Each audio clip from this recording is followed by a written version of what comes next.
በስመ አብ ወወልድ ወመንፈስ ቅዱስ አሐዱ አምላክ አሜን። ስብሐት ለእግዚአብሔር ኪያነ ዘፈጠረ ከመ ናምልኮ።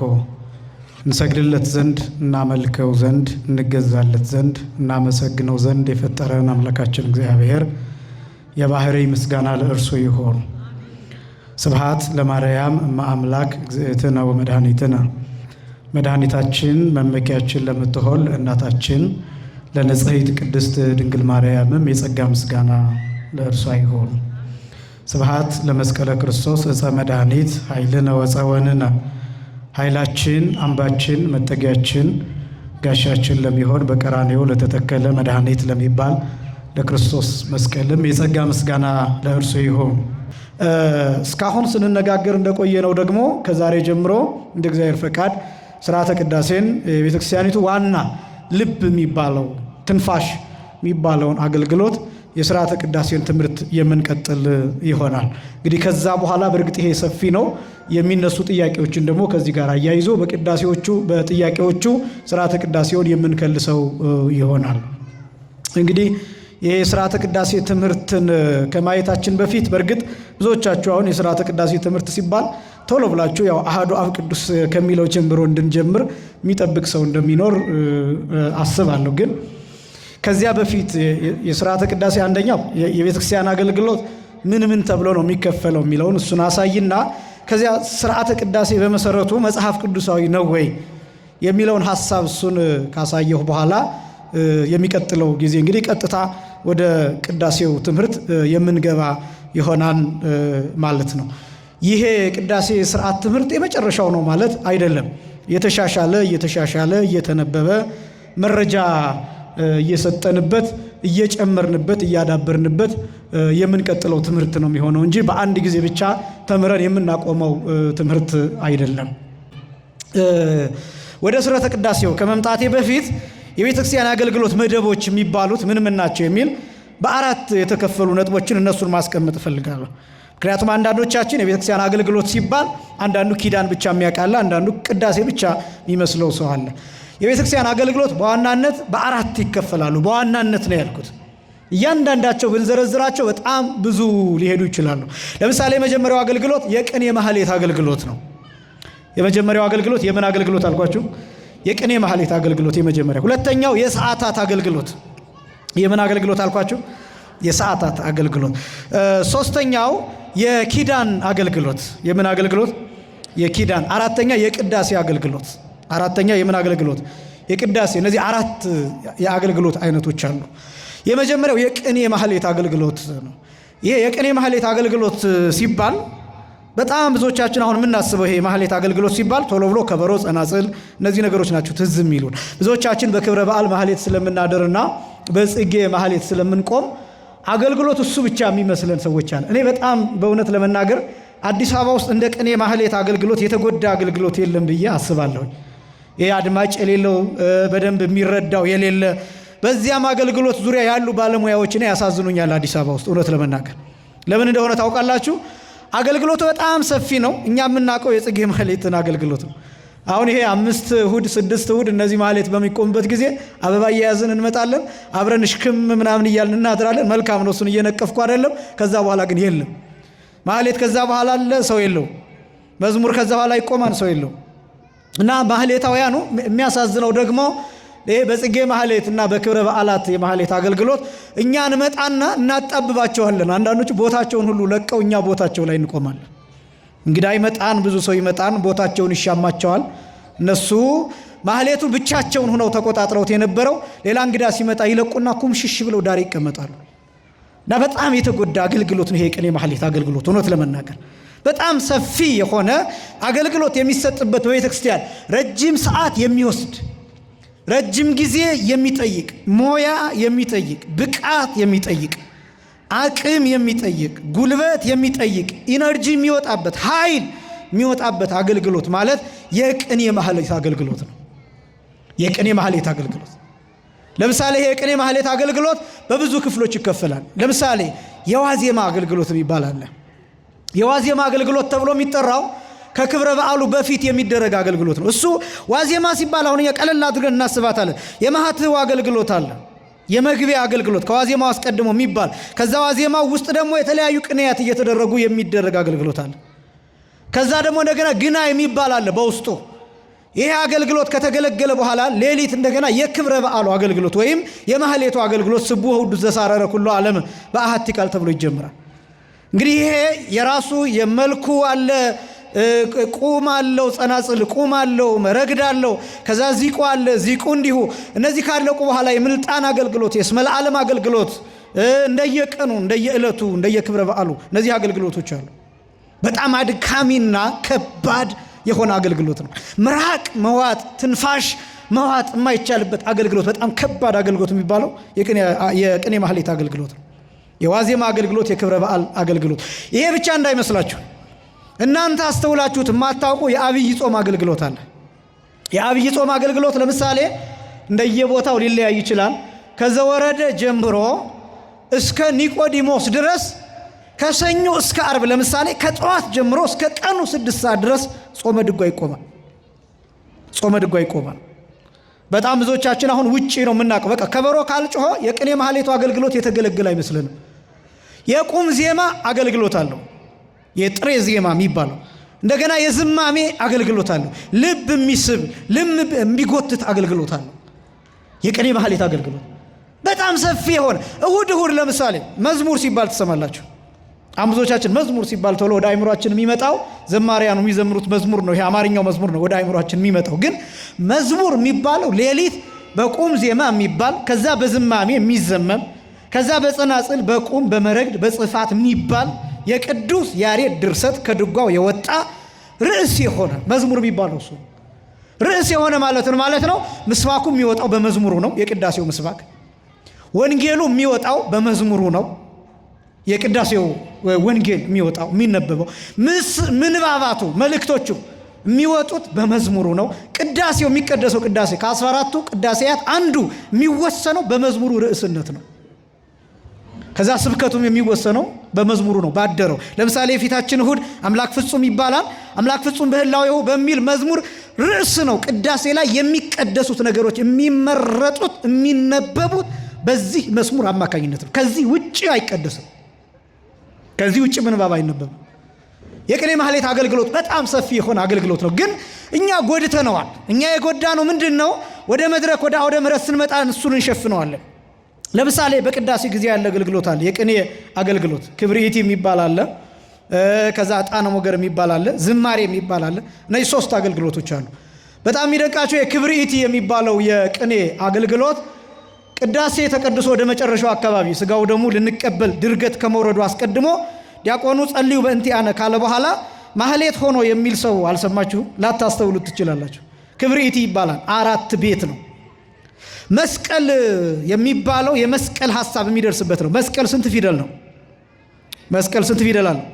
4 ፊደል አለ። እነዚህ 4 ፊደሎች ክብርኢቲው 4 ቤት ነው። የመስቀል 4 ፊደላት የሚገለጡበት ነው።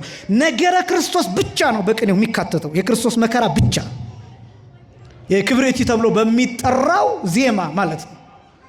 በዚያ የሚካተተው ነገረ ክርስቶስ የክርስቶስ መከራ ብቻ።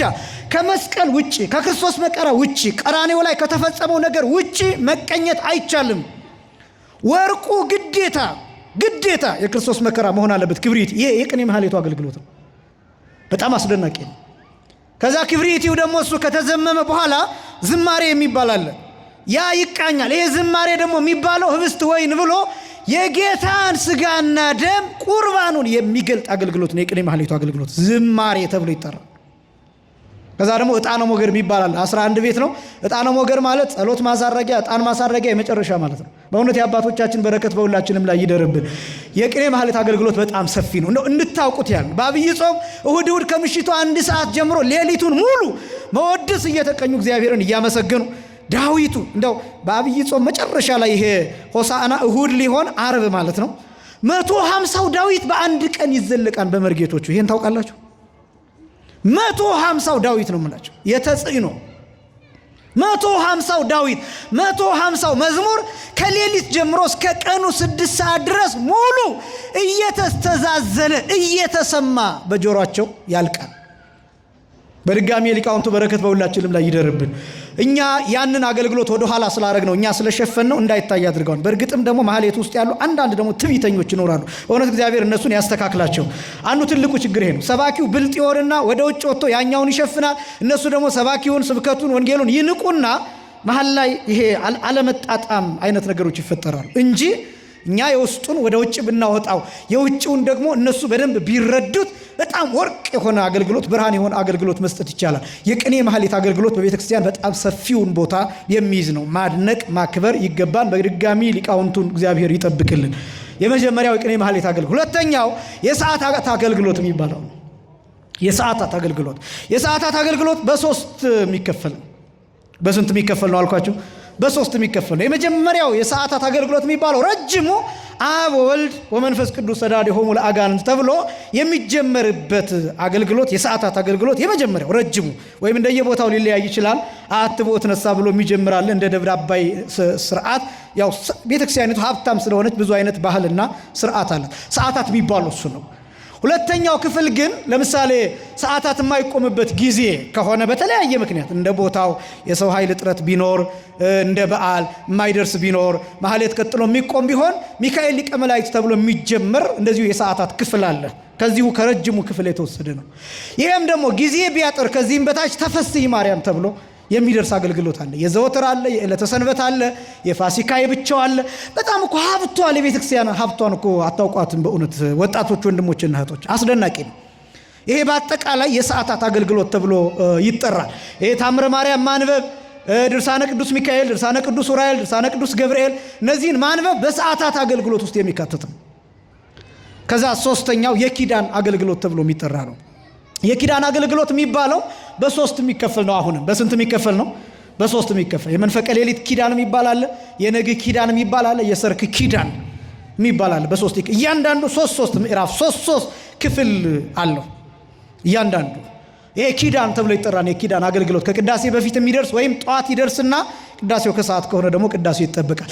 የመጨረሻው አገልግሎት የቅዳሴ አገልግሎት ነው። የምን አገልግሎት ነው? የቅዳሴ አገልግሎት። እንግዲህ እኛ የምንመለከተው ይህን ነው። የቤተ ክርስቲያን አገልግሎት ከነዚህ ከአራቱ ውጭ አይደለም። ከነዚህ ከአራቱ ውጭ አይደለም። አንደኛው የቅኔ ማህሌት አገልግሎት ነው። ሁለተኛው የሰዓታት አገልግሎት ነው። ሶስተኛው የኪዳን አገልግሎት ነው። አራተኛው የቅዳሴ አገልግሎት ነው። ሌሎቹ ምንባባቱ፣ የዜማው ምኑ በእነዚህ ውስጥ የሚካተት አገልግሎት ነው። የህብረት አገልግሎት፣ የአምልኮ አገልግሎት፣ የስርዓት አምልኮ አገልግሎት ተብለው የሚጠሩት እነዚህ አራቱ ናቸው። በአንዳንድ አድባራት በገጠር ጎን ለጎን የሚገለገሉ አገልግሎቶች አሉ። ለምሳሌ ማህሌት በፊት ለፊት በቅኔ ማህሌቱ ማህሌት ሲቆም በጎን በኩል ሰዓታት ሊቆም ይችላል። ሰዓታት ዓመት እስከ ዓመት የሚቆምባቸው ከበዓል 50 በስተቀር ዓመት እስከ ዓመት የሚቆምባቸው ገዳማት አሉ፣ አድባራት አሉ። ዓመት እስከ ዓመት ሰዓታት የሚቆምባቸው አገልግሎቶች አሉ።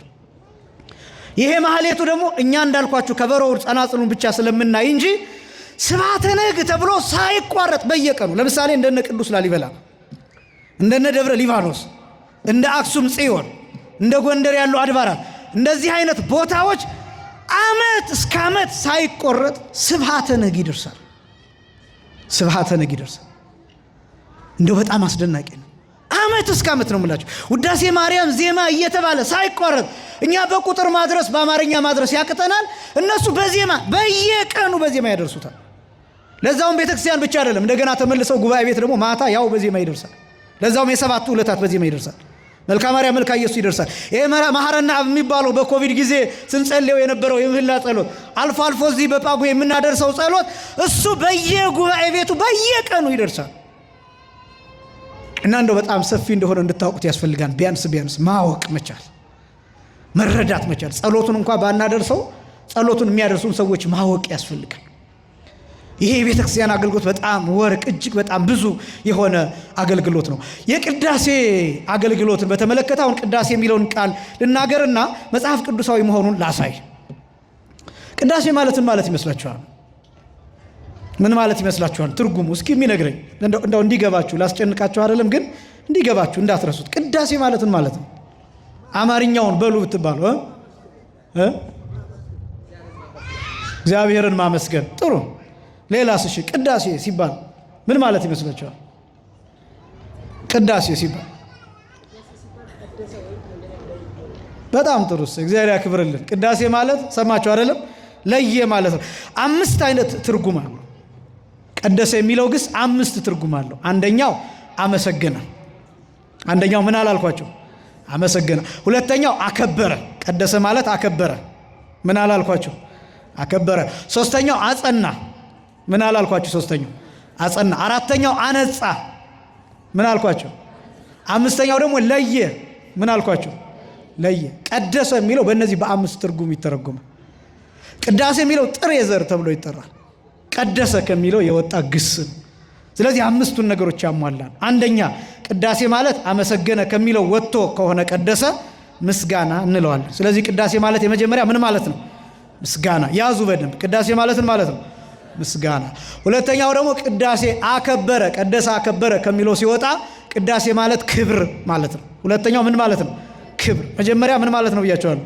ምስጋና። ሁለተኛው ምን ማለት ነው ብያቸዋለሁ? ክብር።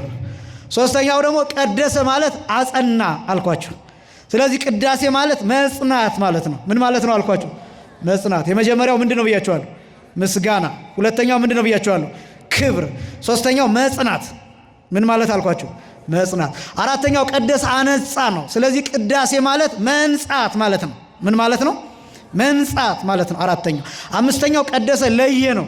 ቅዳሴ ማለት መለየት ማለት ነው። አምስተኛው ምን ማለት ነው አልኳችሁ? መለየት ማለት። የመጀመሪያው ምስጋና ማለት ነው። ሁለተኛው ክብር ማለት ነው። ሶስተኛው ጽንዓት ወይም መጽናት ማለት ነው። አራተኛው መንጻት ማለት ነው። አምስተኛው መለየት ማለት ነው። ልድገመውና እጠይቃቸዋለሁ። ቅዳሴ ማለት አንደኛ ምስጋና ማለት ነው።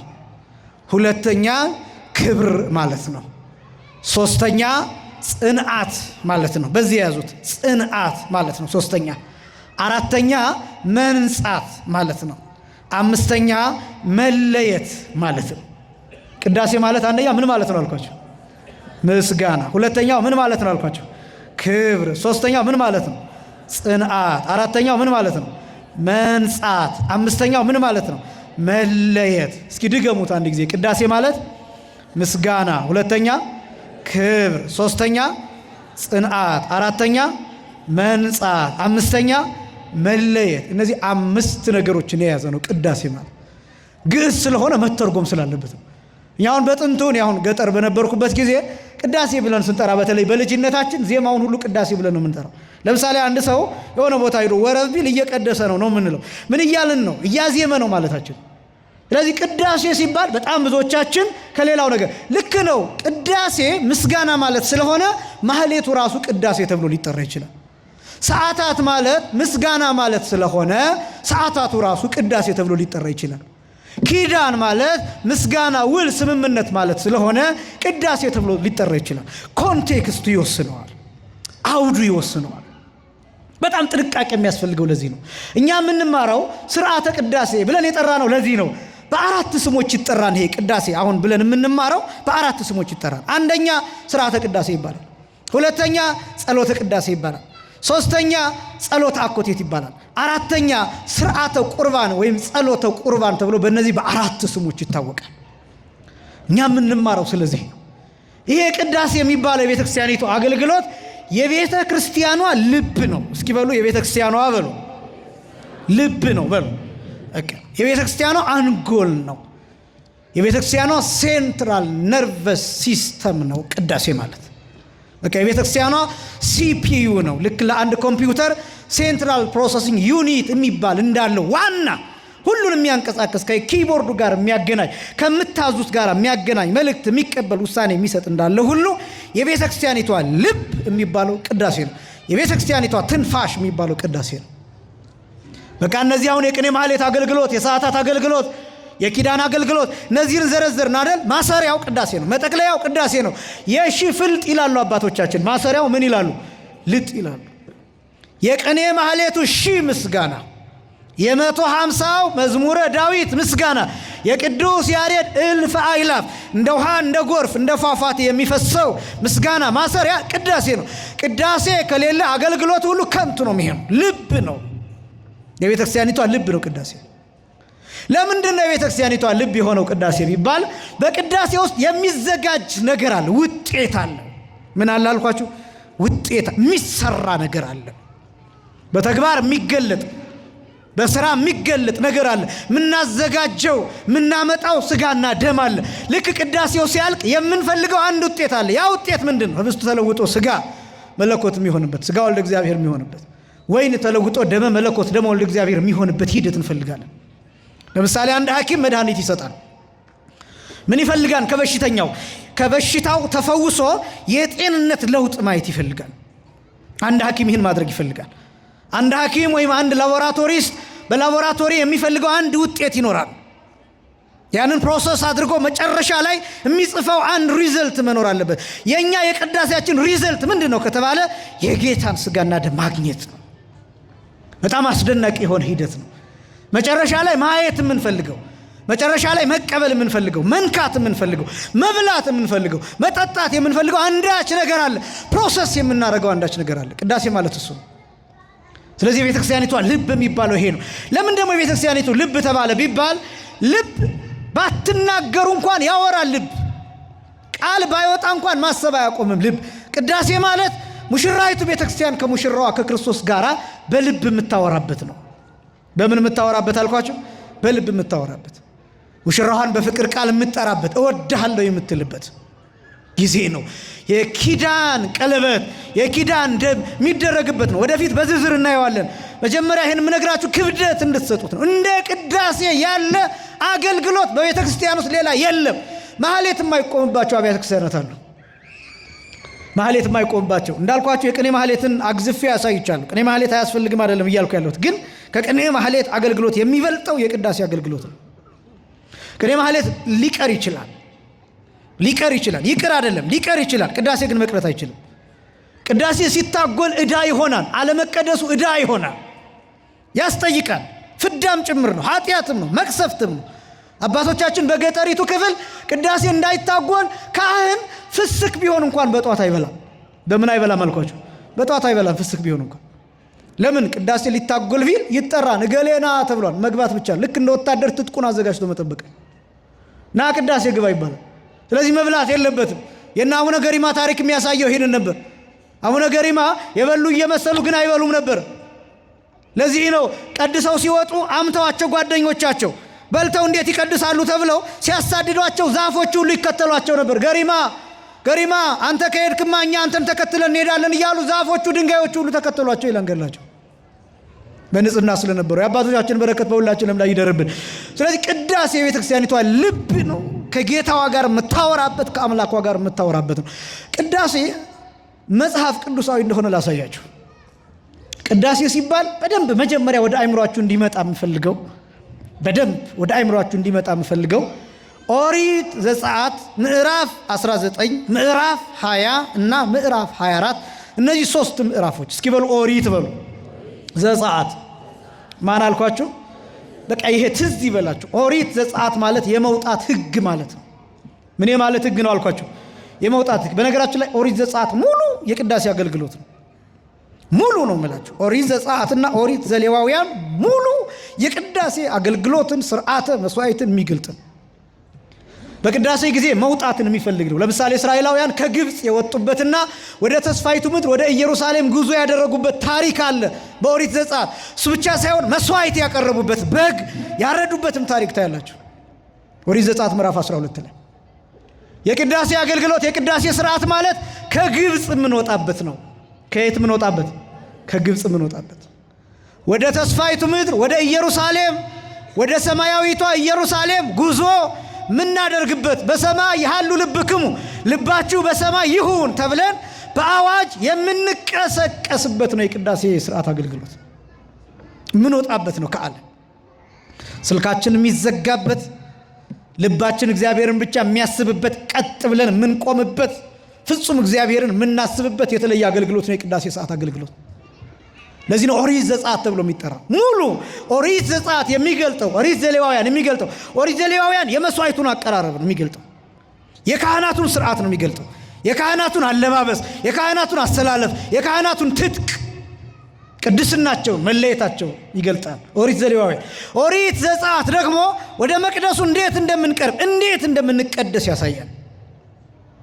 እኔ ግን ማሳያችሁ ለጊዜው በደንብ ግልጥ የሚያደርግልን ኦሪት ዘጸአት ምዕራፍ 19 ምዕራፍ 20 እና ምዕራፍ 24 ከነዚህ ምዕራፎች 10 ነገሮችን እናወጣለን። ስንት ነገሮችን እናወጣለን? 10 ነገሮችን እናወጣለን። ቅዳሴው እንዴት መጽሐፍ ቅዱሳዊ እንደሆነ በቅድሚያ ኦሪት ዘጸአት ምዕራፍ 19 ከቁጥር 5 ጀምሮ ያለውን ቃል አነብላችኋለሁ። ቃል በቃል የመጽሐፍ ቅዱስን ቃል እያነበብኩ ነው የምነግራችሁ። እኔ በጣም የሚደንቀኝ አባቶቻችን በእውነት ክብር ይግባቸውና የቅዳሴውን ስርዓት እንዴት አድርገው ከመጽሐፍ ቅዱስ ጋር አገናኝተው በመጽሐፍ ቅዱስ ስርዓት እንዴት እንደቃኙት አስገራሚ ነው። ይለያያል። የሶርያውያን የቅዳሴ ስርዓት፣ አሃት አብያተ ክርስቲያናት የሚባሉት የግብፅ ኦርቶዶክሳውያን የቅዳሴ ስርዓት ይለያያል። ብዙ ከኛ ጋር በጣም የተለያየበት ምክንያት በምን ምክንያት መሰላችሁ? የኛ ሊቃውንት እንዳልኳችሁ ክብር ይግባቸውና ከተለያዩ የሀገሮች ተተርጉሞ የሚመጣውን የቅዳሴ ስርዓት እንኳን ሀገር በቀል ስርዓት ሰጥተው ነው የቃኙት። ቅዳሴው እንደወረደ አይደለም ተርጉሞ ያስቀመጡት። ቅዳሴው በዋናነት ከ3 ምንጮች የመጣ ነው። አንደኛው ከግሪክኛ ቋንቋ የመጣ ነው። ሁለተኛው ከሱርስት ቋንቋ የመጣ ነው። ሶስተኛ ደግሞ ከአረብኛ። ከነዚህ ከ3ቱ ቋንቋዎች ወደ ግዕዝ የተተረጎመ ነው። አሁን ያለንበት የቅዳሴ ስርዓት አሁን ያለበት ደረጃ ለመድረስ ብዙ ዘመናት ፈጅቷል። በአንድ ጊዜ አይደለም አሐዱ አብ ቅዱስ ብሎ መቀደስ የተጀመረው። በግለሰብ ቤት የተጀመረ በግለሰብ ክርስቲያኖች የተጀመረ ስርዓት ነው። አሁን አገር አቀፋዊ ዓለም አቀፋዊ ሆኖ አሁን የምንገለገልበት እድገቱ በጣም አስደናቂ ነው። በጣም አስደናቂ ነው። እንደዚህ ስላችሁ ሰፋ አድርጋችሁ እንድታስቡት ስለፈለኩ ነው። ኢትዮጵያውያን ሊቃውንት እንዴት አድርገው እንደቃኙት ከግሪክ የመጣው የመጀመሪያው በተለይ ደግሞ ከመጀመሪያው ክፍለ ዘመን ጀምሮ ወይም ደግሞ ከጌታ ቀጥሎ ያሉ የሐዋርያት ከዚያ ሰዓት ጀምሮ እስከ 11ኛ 12ኛ ክፍለ ዘመን ድረስ ያለው በዋናነት የግሪኩን ምንጭ ነበር የምንጠቀመው። ከ12ኛ ክፍለ ዘመን በኋላ እስከ 16ኛ ክፍለ ዘመን ድረስ ያለው ደግሞ ከአረብኛና ከሱርስት ቋንቋ ብዙ መጽሐፍት ተተርጉመዋል። እነዚህ ዘመናት በጣም ወርቃማ የሚባሉ ዘመናት ናቸው። ከ12ኛ ክፍለ ዘመን ጀምሮ እስከ 16ኛ ክፍለ ዘመን ድረስ ያለው እስከዚያ ድረስ ያለው የነ ዘርዓ ያዕቆብ ዘመን፣ የዛጉዌ ዘመነ መንግስት ዘመን፣ የነ ልብነ ድንግል ዘመን፣ የነ አጼ በእደ ማርያም፣ የነ አጼ ናኦር ዘመን፣ የነ አባ ጊዮርጊስ ዘጋስጫ ዘመን፣ እነዚህ ዘመናት የግራኝ አህመድ ወረራ ከመከሰቱ አስቀድሞ ያሉት ዘመናት የሥነ ጽሑፍ ዘመን ወርቃማ ዘመን ተብለው ነው የሚታወቁት። በጣም ብዙ መጽሐፍት የተተረጎሙት ተአምረ ማርያምን ጨምሮ እነ ማር ይስሐቅን፣ እነ ፊልክስዩስ እና አረጋዊ መንፈሳዊ የተተረጎሙበትና ብዙ ጉባኤያት የተደረጉበት ዘመን ያ ዘመን ነው። በጣም ለቤተ ክርስቲያን ወርቃማ የሚባል ጉባኤያትም ጭምር በነገር ሃይማኖት፣ በሰንበት አከባበር ዙሪያ፣ በአጽዋማት፣ በበዓላት በእነዚህ ዙሪያ በአጼ ዘርዓ ያዕቆብ ዘመን በተለይ ሰፋፊ ጉባኤ የተደረጉት በዚያ ዘመን ነው። በዚያ ጊዜ ከአረብኛ ቋንቋ ብዙ መጽሐፍት ተተርጉመዋል። መስቀሉ የመጣበትም ዘመን በነገራችን ላይ ያኔ ነው። ጥሩ የሆነ የዲፕሎማሲ ግንኙነት ስለነበረ በዚያ ዘመን ከግብፃውያንም ከሌሎችም አሃት አብያተ ክርስቲያናት ጋር ጥሩ ግንኙነት ስለነበረ የተለያዩ ምንጮች ቤተ ክርስቲያኒቷ እንድታገኝ ተደርጓል። ከ16ኛው ክፍለ ዘመን በኋላ ግን አገሪቱ ውስጥ ያሉ የሊቃውንት እርስ በርስ መፋጨትና መከራከር ነበር። በጸጋ ሃይማኖት ዙሪያ፣ በቅባት ሃይማኖት ዙሪያ ካራ፣ ተዋህዶ፣ ጸጋ፣ ቅባት እየተባለ ከፍተኛ የሆነ ክፍፍል የነበረበት ጊዜ፣ አገሪቱ ላይ ካቶሊክ ሰልጥኖ የነበረበት ጊዜ፣ ሚሽነሪስ የሚባሉት ጁሳይትስ የሚባሉት ኢየሱሳውያን የሚባሉት የመጡበት ዘመን ነበር። ያ ዘመን ለቤተ ክርስቲያን በጣም ፈታኝ ነበር። ከዛ በኋላ የዘመነ መሳፍንትን ዘመን ታውቁታላችሁ። አገሪቱን እንዴት አድርጎ ጨለማ ውስጥ ከቷት እንደነበረ ታውቃላችሁ። እና እነዚህ እድገቶች አሁን ወዳለንበት ጊዜ አምጥተዋል። የቅዳሴ እድገት አሁን በከተማና በገጠር ራሱ ይለያያል። ለምሳሌ በገጠር ቅዳሴ አብዛኛው በአማርኛ ይባላል። በከተማ በአዲስ አበባ ብታዩ፣ በገጠር ደግሞ ሄዳችሁ ብትመለከቱ አሁንም አማርኛ ማለት እንደ ውግዘት ይቆጠራል፣ እንደ ንሁር ይቆጠራል። በግዕዝ ነው እስካሁን ድረስ። አሁን አማርኛ ሄደህ ልቀድስ ብትል በድንጋይ ብለው ነው የሚያባሩ። ምን አባቱ ወገቡን በለው ብለው ነው የሚያባሩ። አልተማረም ነው የሚሉ እና አሁን ያንን እየነቀፍኩኝ ይሄን እያከበርኩኝ ምናምን አይደለም። ግን በጣም አስደናቂው የገጠሩ የጥንቱን ስርዓት ጭምር እንደጠበቀ ነው፣ ፍሰቱን እንደጠበቀ ነው። ይሄ ከተማ ውስጥ እናንተ ደስ እንዲላችሁ ለእናንተ የሚመቻመቹ ነገሮች አሉ፣ የሚመቻቹ ነገሮች አሉ። እና በዛ ምክንያት ምን ጥሳቸው ስርዓቶች አሉ፣ ትክክል ያልሆኑ ስርዓቶች አሉ። ለምሳሌ በገጠሪቱ ክፍል ብትሄዱ መቅደስ ውስጥ ከቀዳሾቹ ውጪ አንድ ሰው መቅደስ ውስጥ ቢገባ ወገቡን ተብሎ ይባረራል። አዲስ አበባ ከሆነ ደግሞ ምንም ይሁን ምን ገብቶ መቅደስ ውስጥ ተጎድጉዶ ነው የሚያስቀድሰው። እና በጣም ብዙ የተጠበቁ ስርዓቶች አሉ በገጠሪቱ። በከተማው ጥሩ ነገሮች አሉ፣ ለእናንተ ግልጽ እንዲሆኑ የሚደረጉ መልካም ነገሮች አሉ። ግን ደግሞ በዛው ልክ የምናልፋቸው ስርዓቶችም አሉ። ይህ ሁሉ ግን መረዳት የሚቻለው ስለ ስርዓተ ቅዳሴ መማር ሲቻል፣ ማወቅ ሲቻል። ስለዚህ እንዴት ነው መጽሐፍ ቅዱስ ላይ የተቀመጠው የሚለውን የመጀመሪያውን ክፍል አነባለሁ። ቁጥር 5 ኦሪት ዘጸአት ምዕራፍ 19 ቁጥር 5 ጀምሮ አሁንም ይላል ቃሌን በእውነት ብትሰሙ ኪዳኔንም ብትጠብቁ ይላል። ምንንም ብትጠብቁ? በነገራችን ላይ ይህንን ቃል የተናገረው እግዚአብሔር ተራራ ላይ ሆኖ ነው። ምን ላይ ሆኖ ነው አልኳችሁ? ከሰማይ ወርዶ። ከየት ወርዶ አልኳችሁ? ከሰማይ ወርዶ ዙፋኑን ምድር ላይ ዘርግቶ የተራራ ጫፍ ላይ ሆኖ ተራራው እየጨሰ፣ ተራራው እየተንቀጠቀጠ፣ ተራራው እየነደደ፣ መብረቅ እየታየ፣ የነጎድጓድ ድምፅ እየተሰማ በዚያ መካከል ነው እግዚአብሔር ይህንን የተናገረው። በጣም አስደናቂ ነው። እና እግዚአብሔር ራሱ ወርዶ እስራኤላውያንን ጠርቶ ድምፁን እያሰማ የተናገረው ቃል ነው። አሁንም ቃሌን በእውነት ብትሰሙ ኪዳኔንም ብትጠብቁ ምድር ሁሉ የኔ ናትና ከአሕዛብ ሁሉ የተመረጠ ርስት ትሆኑልኛላችሁ። የተመረጠ ምን ትሆኑልኛላችሁ? የመጀመሪያው ቃል ቅዳሴ መቀደስ፣ ቅዳሴ ማስቀደስ ማለት ርስት ለእግዚአብሔር መስጠት ማለት ነው። ምን ለእግዚአብሔር መስጠት አልኳችሁ? ርስት ለእግዚአብሔር መስጠት ማለት ነው። ታስታውሱ እንደሆነ የቅዳሴው መጨረሻ ላይ ካህኑ ሊያሰናብቱን ሲሉ ዲያቆኑ አድኑ አርስቲክሙ ቅድመ እግዚአብሔር አምላክና፣ በአምላካችን በእግዚአብሔር ፊት ራሳችሁን ዝቅ ዝቅ አድርጉ ሲል እኛ ዝቅ እንላለን። ያን ጊዜ ካህኑ መስቀል ይዘው ምን ይላሉ? ኦ እግዚኦ አድህን ሕዝበከ ወባርክ ርስተከ ይላሉ። አቤቱ ጌታ ሆይ ሕዝብህን ምን በል አድን፣ ምንህንም ባርክ ይላሉ። ርስትህንም ባርክ ይላሉ። ርስትህን ባርክ የሚሉት ማንን ነው ቢባል ሕዝቡን። ማንን ነው ቢባል ምእመናንን። ማንን ነው ቢባል እኛን። እኛ የማን ርስት ተብለን እንጠራለን? የእግዚአብሔር ርስት ተብለን እንጠራለን። የቅዳሴ ዓላማው እሱ።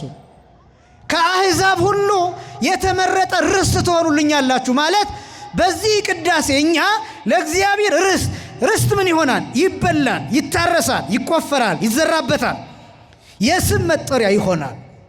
የርስት ጥቅሙ እሱ ነው። እኛስ ርስት ሆነን ምንድን ነው የምንጠቅመው? የእግዚአብሔር ስም በእኛ ላይ ይጠራል። ምክንያቱም ርስት ነን። ከዛስ ርስት የሚበላ የሚጠጣ እንደሚገኝበት ሁሉ እኛም የሚበላ የክርስቶስን ሥጋ የሚጠጣ የክርስቶስን ደም እንቀበላለን። ለሌሎች መዳን ምክንያት እንሆናለን። ርስት ነን። እግዚአብሔር እኛን ይበላናል፣ ይጠጣናል በፍቅር። በቀጥታ ይበላናል ማለት አይደለም፣ በቀጥታ ይጠጣናል ማለት አይደለም። በፍቅር ግን ይራበናል፣ በፍቅር ግን ይጠማናል። ሲያገኘን ይረካል፣ ሲያገኘን ይጠግባል። እግዚአብሔር ንስሐ ስንገባ ይጠግባል፣ ንስሐ ስንገባ ይረካል እግዚአብሔር። ስለዚህ ርስት እንባላለን። የመጀመሪያው በቅዳሴው ዓላማ እኛን ለእግዚአብሔር የተመረጠ ርስት፣ ነገድ፣ ሕዝብ፣ ወገን ማድረግ ነው። የመጀመሪያው ቅዳሴ አንደኛ። ከዚያ ቀጥሎ ቁጥር 6 ላይ እንዲህ ይላል፣ እናንተም የካህናት መንግሥት የተቀደሰም ሕዝብ ትሆኑልኛላችሁ። እስኪ በሉ የካህናት መንግሥት በሉ፣ የተቀደሰም ሕዝብ ትሆኑልኛላችሁ። የምን መንግሥት? ከዛ ምን ያለ ሕዝብ? የተቀደሰ ሕዝብ ትሆኑልኛላችሁ ይላል። የካህናት መንግሥት ማለትን ማለት ነው ቢባል ካህናት መሪዎች፣ ሰሪዎች ሆነው የሚያዙበት ማለት ነው። ቅዳሴ ላይ ካህናት ያዛሉ፣ ወደ ኋላ እንመጣበታለን። በዚህ ምክንያት የካህናት መንግሥት ይባላል። ቅዳሴው ላይ የሚያዘው ንጉሥ አይደለም። ለምሳሌ አሁን አይደለም እንጂ በጥንቱ ጊዜ ነገስታቱ ለማስቀደስ ይገኛሉ። ቅዳሴው ላይ ግን አንዳች ትእዛዝ መስጠት አይችሉም። አንዳች ትእዛዝ መስጠት አይችሉም። ምክንያቱም ቅዳሴው ላይ ንጉሥ የሚሆነው ካህኑ ነው። ንጉሥ የሚሆነው ሊቀ ጳጳሱ ነው። ንጉሥ የሚሆነው ኤጲስቆጶሱ ነው። ቅዳሴው ላይ ነገስታት፣ ንግስታት፣ መሪዎች፣ የአገር መሪዎች፣ የአገር ገዢዎች መጥተው ካስቀደሱ እንደ ማንኛውም ምእመን ቆመው አስቀድሰው መቁረብ ካለባቸው ቆርበው ይሄዳሉ እንጂ መቅደሱ ውስጥ አያዙም። ወደ መቅደሱም አይገቡም። ምስጢራቱን ይካፈላሉ እንጂ ምስጢራቱን አይመሩም። ያ የካህናት መንግሥት ይባላል። የምን መንግሥት ይባላል? የካህናት መንግሥት ይባላል። ከዛ ደግሞ የተቀደሰ ሕዝብ ትሆኑልኛላችሁ። በቅዳሴው ዓላማ ምን አይነት ህዝብ ማግኘት ነው ሲባል የተቀደሰ ህዝብ ማግኘት ነው። ምን ያህል ህዝብ ማግኘት አልኳችሁ? የተቀደሰ። ለምንድነው ልናስቀድስ ምን ሄደው የምትሉት አንዱ ይሄ ነው። ልናስቀድስ መጽሐፍ ቅዱሳዊ ነው። ልናስቀድስ እየሄድን ነው ማለት ነው። ልንቀደስ እየሄድን ነው። ህዋሳቶቻችንን ለማስቀደስ፣ አይምሮአችንን ለማስቀደስ፣ ልባችንን ለማስቀደስ፣ ሰውነታችንን ለማስቀደስ፣ አንደበታችንን ለማስቀደስ። የሚቀድሱት እነማን ናቸው? ካህናቱ። በማን ፈቃድ? በእግዚአብሔር ፈቃድ። ለምን? የካህናት መንግስት እዚህ ስላለ። እግዚአብሔር የፈቀደው የካህናት መንግስት፣ የካህናት መሪነት፣ የካህናት ገዥነት ስላለ የተቀደሰ ህዝብ የሚባለው ቅዳሴ የሚባለው ይሄ ነው። ምስጋና ብያችኋለሁ። ከዛ ክብር የሚገኝበት፣ ጽናት የሚገኝበት፣ መንጻት መለየት የሚገኝበት ቅዳሴ የሚባለው ለዚያ የተቀደሰ ህዝብ ትሆኑልኛላችሁ ይልና ይሄ ሁለተኛው ቅድስናን የሚያሳይ ነው። የመጀመሪያው ርስትነትን ምንነትን አልኳቸው። ሁለተኛው ደግሞ ቅድስናን የሚያሳይ ነው። ምንን የሚያሳይ ነው? ቅድስናን። ከቅዳሴ የመጀመሪያው ርስት ማግኘት አለብን። ከዛ ቀጥሎ ደግሞ ቅድስና ማግኘት አለብን። 10 ነገሮችን ብያችኋለሁ። አንደኛ ርስት፣ ሁለተኛ ቅድስና። ሳምንት በደንብ ከልሰዋለሁ። ለእስራኤል ልጆች የምትነግራቸው ቃል ይህ ነው ይላል። ይቀጥልና ኦሪት ዘጸአት ምዕራፍ 19 ቁጥር 10 ላይ እንዲህ ይላል። እግዚአብሔርም ሙሴን አለው። እግዚአብሔር ነው ያለው። የኔ ቅዳሴ ስርዓት ያዘዘው እግዚአብሔር ነው። በእግዚአብሔር ፊት እንዴት እንደምንቆም ስርዓቱን የሰራሁት እኔ አይደለሁም፣ እግዚአብሔር ነው። ስርዓቱን የሰሩት ሊቀ ጳጳሱ አይደሉም፣ ፓትርያርኩ አይደሉም፣ እግዚአብሔር ነው። የደብሩ አስተዳዳሪ አይደሉም፣ እግዚአብሔር ነው። ሙሴም አይደለም፣ እግዚአብሔር ነው። የቅዳሴው ስርዓት ከመጽሐፍ ቅዱስ የተቀዳ መሆኑ እግዚአብሔር ሙሴን አለው፣ ወደ ህዝቡ ሂድ አለው። ወዴት ሂድ አለው? ወደ ህዝቡ ሂድ፣ ዛሬና ነገም ቀድሳቸው ይላል። ዛሬና ነገ ምን በላቸው? ቀድሳቸው። ቀድሳቸው። ካህኑ ቀደሰ ሲባል ችግሩ ምንድን? እኔ አንድ ሰው እንደዚህ ሲናገር ሰምቼዋለሁ። የኦርቶዶክስ ምእመናን ልቀድስ ልሂድ አይሉም፣ ላስቀድስ ልሂድ ነው የሚሉት። ሁልጊዜ ተቀዳሹ ነው እንጂ የሚኖሩት ቀዳሽ አይሆኑም ይላል። የእስራኤል ህዝብ ተመልከቱ፣ በሙሴ በኩል በአሮን በኩል እንዲቀደስ ተጠርቷል። እግዚአብሔር ህዝቡን ንቆት ነው ህዝቡን እንዲቀደስ እኮ ነው የመረጠው። እንዲያውም አንዳንድ ጊዜ የሚቀድስ እኮ ላይቀደስም ጭምር ይችላል። ብዙ ጊዜ ላለው የሚቀድስ የተላከ ነው፣ የእግዚአብሔርን ፈቃድ የሚፈጽም ነው። መቀደስና መቀደስ የተለያዩ ናቸው። እድለኞቹ እናንተ ናቸው። ለምን እንደሆነ ታውቃላችሁ? ለምሳሌ እኔ ገብቼ በዲቁና ቀድሼ ላቆርባችሁ እችላለሁ። እናንተ አምናችሁ መታችሁ ስጋው ደሙ እንደሚለወጥ አምናችሁ መታችሁ ስጋውን ደሙን ትቀበላላችሁ። እኔ በኃጢአቱኛ እቀድሳለሁ። እኔ በኃጢአቱኛ ስጋውን ደሙን ባቀብላችሁ እግዚአብሔር እኔን ምክንያት አድርጎ እጄን ጉጠት አድርጎ ያቆርባችኋል፣ ደሙን ይሰጣችኋል። እኔ ግን አይደለም መቀደስ ይቅርና እግዚአብሔር ይጠብቀኝ እንጂ ልቀሰፍ ሁሉ እችላለሁ። እግዚአብሔር እንደዛ ነው የሚያደርገው። እናንተ ናችሁ እንደው ቤት አደላችሁት እንጂ ለመቀደስ እኛ እኮ ሁለት ኃላፊነት ነው ያለብን። አንደኛው የመቀደስ ኃላፊነት፣ ሁለተኛው የመቀደስ ኃላፊነት። የመቀደስ ኃላፊነቱ ከእናንተ ጋር አንድ ሆኖ መቆጠሩ ነው። እንደ ምእመን መሆን ደግሞ አንችልበትም። ምክንያቱም ወንበር ላይ ነው የምንቀመጠው፣ ዝቅ አንልም፣ ፀሐይ አይመታንም፣ ጥላ ላይ ነው የምንሆነው። እንደናንተ መሆን አንችልም። የሆነ ጊዜ ራሳችንን ክብር ሰቅለን እኛ ወንበር ላይ ተቀምጠን እየተቀሰፍን ሀገሪቱንም እያስቀሰፍን የምንኖር እኛ ነን። በእውነት እግዚአብሔር ለሁላችንም ማስተዋልን ያድለን። የምትቀደሱትማ በእውነት እናንተ ናችሁ እኮ የእውነት ንግስ አንግሳችሁ እኮ የምትሄዱት እናንተ ናችሁ። ታቦት አክብራችሁ የምትሄዱት እናንተ ናችሁ። ታዛችሁ የምትሄዱት፣ በረከት አግኝታችሁ የምትሄዱት፣ በዓሉን የምር አክብራችሁ እኮ የምትሄዱት እናንተ ናችሁ። ፀሐይ መጥቷችሁ እንደገና ብር ስጡ ተብላችሁ ብር ሰጥታችሁ፣ አስራት አውጥታችሁ፣ በኩራት አውጥታችሁ የእኛን መሞጋገስ፣ የእኛን ውዳሴ ከንቱ፣ ይህን ሁሉ ችላችሁ የእኛን ንግግር፣ ረጅም ትምህርት፣ ረጅም ቃል፣ ረጅም ንግግር፣ የሚያሰለችሁ በጣም ብዙ ነገሮችን ችላችሁ ታግሳችሁ ታቦቱ ሳይገባማ ዛሬ አልሄድም ሰይጣን እየፈተነኝ ነው ብላችሁ እስከ መጨረሻው ታግሳችሁ ተቀድሳችሁ እኮ የምትሄዱት እናንተ ናችሁ። ደግሞ እንደዚህ ስላችሁ ከዚህ ስትወጡ አሁን አዎ ልክ ነው እኛ እኮ ያላችሁ እንድትኮፈሱ አይደለም፣ የእውነቴን ነው። የተሰጣችሁን እድል እንድትጠቀሙበት ነው። ሳታጉረመርሙ እንድትጠቀሙበት ነው። ሳታጉረመርሙ ክብራችሁ ነው ይሄ፣ ሰማዕትነታችሁ ነው ይሄ። በየቦታው ሄዳችሁ ከጳጳስ እየተፈራረቀ ካለቃ አለቃ እየተፈራረቀ የክፍለ ከተማ ስራ አስኪያጅ፣ ሀገረ ስብከት ስራ አስኪያጅ እንደዚህ ምናምን እንደዚህና እየተባለ ሁሉ እየተፈራረቀ ያን ሰምታችሁ ነው የምትሄዱ። እኔ ታሳዝኑኛል፣ አዝናለሁ። በቤተክርስቲያን ስርዓት እውነት ለመናገር እጽፋለሁም ጭምር እና ይሄን ችሎ የሚኖር ምእመን በእውነት በሰማዕትነት ጭምር የሚያሳልፍ ይሄ በረከታችሁ ነው። በነገራችን ላይ ቅዳሴውን እናስረዝመዋለን የኛ ድምጽ እንዲሰማ ድምጻችን እንዲታወቅ አቤት የገሌ ድምጽ አቤት ገሌ ሲቀድስ እንድንባል ብለን በረጅሙ እየቀለጽን ይሄን ሁሉ ታገሳችሁ እግዚኦ ተሳለን የምትሉ እናንተ ብፁዓን ናችሁ። እውነቴን ነው የምላችሁ፣ ክብር እንድታገኙበት ነው። ይሄን ምላችሁ እንዳትሸሹት ነው። ይሄ ለእናንተ በረከት ነው። የምትቀደሱት የመቀደስ እድል የተሰጣችሁ እናንተ ናችሁ። እኛ በዚህ ዘመን የተጣለብን ኃላፊነት ከባድ ነው። የመማር ኃላፊነት አለብን፣ እንደገና የማስተማር ኃላፊነት አለብን። ታውቃላችሁ ይሄን እንደናንተ ተቀምጦ የመማር እድል አላገኘንም። እውነቴን ነው የምላችሁ። ተቀምጦ የመማር እድል ያለንበት ሁኔታ ስለማይፈቅድ ለምሳሌ እኔ በቃ ለማስተማር ብዬ እየተዘጋጀው ለመማር የሚሆን ስነ ልቡና ግን የለኝም። ብዙ ሰባኪ እንደዛ ነው፣ ብዙ አገልጋይ እንደዛ፣ ብዙ ካህን፣ ብዙ ቄስ፣ ብዙ ዲያቆን የመቀደስን ኃላፊነት የማገልገልን ኃላፊነት ማዕሌት የመቆም ኃላፊነትን ወስዶ የመማር ኃላፊነትን ግን ትቶታል።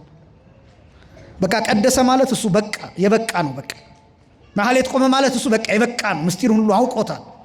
ቄስ ሆነ ማለት በቃ፣ መነኮሰ ማለት በቃ፣ መስቀሉን ጨበተ ማለት በቃ፣ ከሱ በላይ ሌላ የለም። መስማት የማይፈልግ የሚንቀው በጣም ብዙ ነው።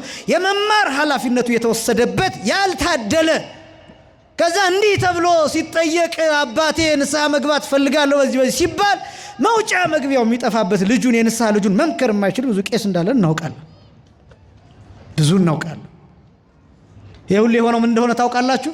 የመቀደስ ኃላፊነት ተሰጥቶን የመቀደስ ኃላፊነቱን ግን ረስተነዋል። መቀደስ እንዳለብን እኛ ንስሐ መግባት እንዳለብን ዘንግተነዋል። እናንተማ እድለኞች ናችሁ። እድለኞች የመማር ብቻ የመቀደስ ኃላፊነት ብቻ ተሰጥቷችሁ ንስሐ የመግባት ኃላፊነት ብቻ ተሰጥቷችሁ ንስሐ የመስጠት ኃላፊነት አልተደረበባችሁም። የሰው ኃጢአት የመስማት ኃላፊነት አልተጫነባችሁም። የሰው ታሪክ የመስማት ኃላፊነት አልተጫነባችሁም። ታሪክ መናገር ብቻ። ለዚህ ነው ብዙ ሰው የአባቶቹ የነፍስ አባቶቹ ስልክ ቢዚ ሲሆንበት አባ ደግሞ አበዙት የሚለው ለዚያ ነው። ለምን? የሌላ ሰው ታሪክ እንደሚሰማ ይዘነጋዋል። የሱ ብቻ ይመስለዋል። እናንተማ እድለኞች ናችሁ እኮ በዚህ ዘመን እውነት ለመናገር እኛ ሁሉም ኃላፊነት ተሰጠን። ከዛ ደግሞ ዓለም ውስጥ ዝፍቅ ብለን ገባን። ከዛስ እንቀድሳለን፣ ከእናንተ ጋር እንበላለን፣ ከእናንተ ጋር እንጠጣለን፣ ጾሙን እንላለን፣ ጾም እንሽራለን፣ ጸልዩልናለን፣ አንጸልይም፣ ኑ እንላለን። እኛ የለንም፣ መድረኩ ባዶ ነው፣ አውደ ምሕረቱ ባዶ ነው። እናንተ ትሰበሰባላችሁ። ሌላው አውደ ምሕረቱ የሱ አይደለም። ይሄ ኃላፊነታችን በደንብ ባለማወቃችን ምክንያት የታደላችሁ እናንተ ናችሁ በእውነት በዚህ ዘመን። እና መቀደስ ህዝቡ እንዲቀደስ ነው የታዘዘው። ሙሴ ደግሞ እንዲቀድሳቸው ይሄ ዝግጅት ተብሎ ይጠራል። ሶስተኛው ምን ይባላል አልኳችሁ? ዝግጅት። ይኸውላችሁ ወደ ህዝቡ ሂድ ዛሬና ነገ ቀድሳቸው ይልና ልብሳቸውንም ይጠቡ ይላል። ምናቸውን ይጠቡ? የቅዳሴ ዝግጅት የሥርዓተ ቁርባን ዝግጅት ከ3 ቀን አስቀድሞ። ከመቼ ቀን አስቀድሞ? ከ3 ቀን። መጽሐፍ ቅዱሳዊ ነው። ካህኑ አስቀድሞ ከ3 ቀን አስቀድሞ ልብሱን ማጠብ አለበት፣ አካሉን መታጠብ አለበት፣ ጥፍሩን መቁረጥ አለበት። ከ3 ቀን አስቀድሞ መዘጋጀት አለበት። ከሴት መለየት አለበት። ከሚስቱ መድረስ የለበትም። የሚቀድሰውም የሚቆርበውም ስጋው ደግሞ የሚቀበለው ቢቻል ደግሞ የሚያስቀድሰውም ጭምር ቢቻል ነው ያልኳቸው። ቢቻል ቀጥሎ እንዲህ ይላል በ3ኛው ቀን ይላል። በስንተኛው ቀን? ይሄ ዝግጅት ይባላል አልኳችሁ። ምን ይባላል አልኳችሁ? የመጀመሪያው ርስት ብያችኋለሁ። ሁለተኛ ቅድስና፣ ሶስተኛው ዝግጅት። ሶስተኛው ምንድነው አልኳችሁ? ዝግጅት። ወደ ተራራው ከመውጣታችሁ በፊት፣ ወደ ቅዳሴው ከመሄዳችሁ በፊት። ምክንያቱም ያ ቅዳሴ ነው። ወደ ሲና ተራራ የሚወጡበት ስርዓት የቅዳሴ ስርዓት ነው። የምን ስርዓት ነው አልኳችሁ? የቅዳሴ ስርዓት። በእግዚአብሔር ፊት የመቆም ስርዓት፣ የምስጋና ስርዓት፣ የክብር ስርዓት፣ የመጽናት ስርዓት፣ የመንጻት ስርዓት፣ የመለየት ስርዓት። ይሄ ነው ቅዳሴ የሚባለው። ከመጽሐፍ ቅዱስ የወጣ ነው። ከመጽሐፍ ቅዱስ የተገኘ ነው። ከመጽሐፍ ቅዱስ የተቀዳ ነው። ልብሳቸውን ይጠቡ። በ3ኛው ቀን ህዝቡ ሁሉ ሊያዩ እግዚአብሔር በሲና ተራራ ላይ ይወርዳልና ለ3ኛው ቀን ይዘጋጁ ይላል። ለስንተኛው ቀን ይዘጋጁ? ለ3ኛው ቀን ምን ይበሉ? ይዘጋጁ። እንዴ መጽሐፍ ቅዱሳዊ። ስለ ቁርባን ከየት አምጥተን አስተማርን? ስጋው ደግሞ ከመቀበል 3 ቀን አስቀድሞ ከሴት ስለመለየት፣ ልብስ ስለማጠብ፣ ንጽህናን ስለመጠበቅ፣ ንስሐ ስለመግባት፣ ስለመዘጋጀት ከየት አምጥተን አስተማርን? ከመጽሐፍ ቅዱስ። ምክንያቱም እግዚአብሔር ሊወርድ ነዋ። ቅዳሴ ላይ እግዚአብሔር ይወርዳል። ቀጥሎ የምናየው አምስተኛው ክፍል የእግዚአብሔር መውረድ ነው የምናየው። የእግዚአብሔርን መውረድ ነው የምንመለከተው። እግዚአብሔር ነው በቅዳሴ ላይ የሚታየው የሚገለጠው፣ ራሱ በአካል የሚገኝበት። በምን የሚገኝበት? በአካል። እግዚአብሔር ብቻ አይደለም፣ ቅዱሳን መላእክት ሁሉ የሚገኙበት። ቅዱሳን መላእክት ብቻ አይደሉም፣ እመቤታችን የምትገኝበት። ማን የምትገኝበት? እመቤታችን የምትገኝበት። እመቤታችን ብቻ አይደለችም፣ ቅዱሳን የሞቱ በአጸደ ነፍስ ግን በሕይወት ያሉ በገነት ያሉ እነሱ የሚገኙበት። እነሱ ብቻ አይደሉም፣ የተሰወሩ እንደነ ቅዱስ ዮሐንስ ወንጌላዊ፣ እንደነ ኤልያስ፣ እንደነ እዝራ፣ እንደነ ሄኖክ ያሉ ቅዱሳን ጭምር የሚገኙበት። እነሱ ብቻ አይደሉም፣ የበቁ ቅዱሳን፣ እነሱ በገዳም ያሉ፣ እነሱ በብቃት የሚገኙበት። ቅዳሴ በጣም ሁሉም የሚገኙበት ጉባኤ የሚባል ስብስብ የሚባል በጣም አስደናቂ ነው። እግዚአብሔር የሚወርድበት የእግዚአብሔር መውረድ የሚገለጥበት ነው። ለዚህ ምን ያስፈልጋል ሲባል ዝግጅት ያስፈልጋል። ምን ያስፈልጋል? ዝግጅት ያስፈልጋል። በሦስተኛው ቀን ሕዝቡ ሁሉ ሊያዩ እግዚአብሔር በሲና ተራራ ላይ ይወርዳልና ለሦስተኛው ቀን ይዘጋጁ። ለስንተኛው ቀን ይዘጋጁ? አሁንም ሦስተኛው ቀን ቁጥር 12 ላይ ወሰንም ለሕዝቡ በዙሪያው አድርግላቸው ይላል። ምን አድርግላቸው? ወሰን። ልብ በሉ፣ አራተኛው ቃል ወሰን። ወሰን ማለትን ማለት ነው አጥር ማለት ነው። ምን ማለት ነው አልኳችሁ? አጥር፣ ገደብ። የተራራውን ጫፍ የሚነካ ይሞታል ተብሎ ተጽፏል። ለሙሴ የተሰጠው ማስጠንቀቂያ እሱ ነው። የተራራው ጫፍ ላይ መውጣት የሚችለው ማን ነው? ሙሴ። ሙሴስ እስከ የት ድረስ ነው? እስከ 7ኛው መጋረጃ ድረስ። 6ቱን ገልጦ ይገባና 7ኛው መጋረጃ ላይ ሲደርስ ግን ፊቱን ይዞራል። ልክ እኔ አሁን ጀርባዬን ለመቅደሱ እንደሰጠሁት ልክ እንደዛ ሙሴ 6ኛውን መጋረጃ ገልጦ 7ኛው ላይ ሲደርስ ግን ፊቱን ይዞራል። ድምፁን ብቻ ነው የሚሰማው። መጋረጃው የእሳት ነው። ይሄ ሰማይ ላይ አይደለም እምላችሁ፣ ተራራ ላይ፣ የተራራ ጫፍ ላይ ነግሬያችኋለሁ። የሲና ተራራ እስከ ዛሬ ድረስ ጥቁር ነው። ሮበርት ኮርኑክ የሚባል ሰው የጻፈው ትርጉም ጽላተ ሙሴ በኢትዮጵያ ናትን የሚል መጽሐፍ አንብባችሁ ታውቃላችሁ? ካገኛችሁት ፈልጋችሁ አንብቡት። ጽላተ ሙሴ በኢትዮጵያ ናትን የሚል ሰውየው 2 ጊዜ የሲና ተራራን በአይኑ አይቶታል፣ በብረቱ አይቶታል። እና ጥቁር ነው ይላል እስከ ዛሬ ድረስ አለቱ። እና አለቱ ጥቁር ሲሆን ምንድነው ብዬ አለቱን ለ2 ሰበርኩት ይላል። ምክንያቱም እሳተ ገሞራ ፍንዳታ ከሆነ ምናልባት የእሳተ ገሞራ ፍንዳታ ከሆነ አለቱ ሲሰበር ውስጡም ይጠቁራል። ለምን እንደሚታወቀው አለቱ ከውስጥ ስለሚወጣ እየተቃጠለ ስለሚወጣ ሁለመናው ከሰል ነው የሚሆነው። ስለዚህ እሳተ ገሞራ አይደለም። ሲሰብረው ውስጡ ጥሬ ነው፣ ነጭ ነው ሲሰብረው አለ። ስለዚህ ምን ማለት ነው? ከላይ ብቻ ነው የጠቆረው። ያ ማለትን ማለት ነው መጽሐፍ ቅዱሴን ገለጥኩና ኦሪት ዘጸአትን አየሁ ይላል። ኦሪት ዘጸአትን ሳየው ተራራው ላይ እሳት ወርዶበታል ይላል። ምን ወርዶበታል? እሳት ወርዶበታል። እና እንደውም ሰውየው የሚለው ምንድነው እዛ ላይ ሲጽፍ ደነገጥኩኝና ዕቃዬን ሰብስቤ ከተራራው ቶሎ እየወረድኩኝ ወረድኩኝ ይላል። ለምን? አሁን ራሱ እሳት የሚዘንብ መሰለኝ አለ ሰውየው። እሳት መብረቅ የወረደበት ተራራ ነው፣ በጭስ የተገለጠበት ተራራ ነው። ተራራ ላይ 7 የእሳት መጋረጃ ተጋርዷል። ሙሴስ ቦአ ውስተ ብርሃን ሀባሎ እግዚአብሔር ነው የሚለው 19:18 ላይ ኦሪት ዘጸአት። ሙሴ ግን እግዚአብሔር ወዳለበት ብርሃን ገባ ይላል። ማን ወዳለበት ብርሃን? እሱ ነው ሊቀ ካህናቱ ወደ መቅደሱ ሲገባ፣ ወደ ቅዳሴው ሲገባ እግዚአብሔር ወዳለበት ብርሃን ነው የሚገባው። ወደ ቅድስተ ቅዱሳኑ ሲገባ፣ ወደ መቅደሱ ሲገባ በጣም እንደው አስደናቂ ስርዓት ነው ያለው በእውነት። ወሰን አድርግላቸዋል። ይሄ በቅዳሴ ጊዜ ምን ይሆናል? ቀዳሴያኑ ብቻ ወደ መቅደስ ይገባሉ። እናንተስ ውጭ የምናስቀድሰው ሰዎችስ? በነገራችን ላይ ወሰን የሚደረገው ለምእመናን ብቻ አይደለም። እየሰማችሁ ነው? በቅዳሴ ሰዓት ቅዳሴው ከተጀመረ በኋላ ወደ መቅደሱ የሚንቀሳቀስ ሰው ከቀዳሴያን ውጭ ክልክል ነው። ሊቀ ጳጳሱ መንቀሳቀስ የሚችሉት ለቡራኬ ብቻ ነው። ቅዳሴ አቋርጦ መግባትም መውጣትም የተከለከለ ነው። ፍጹም የተከለከለ። ማንም የፈለገውን አይነት የክህነት ማዕረግ ቢኖረው፣ የፈለገውን አይነት የትምህርት ደረጃ ቢኖረው፣ የፈለገውን አይነት የሰባኪ ቦታ ምናምን እንደዚህ የታወቅኩ ነኝ፣ እንደዚህ መርጌታ ነኝ፣ እንደዚህ ምናምን ክልክል ነው ፈጽሞ።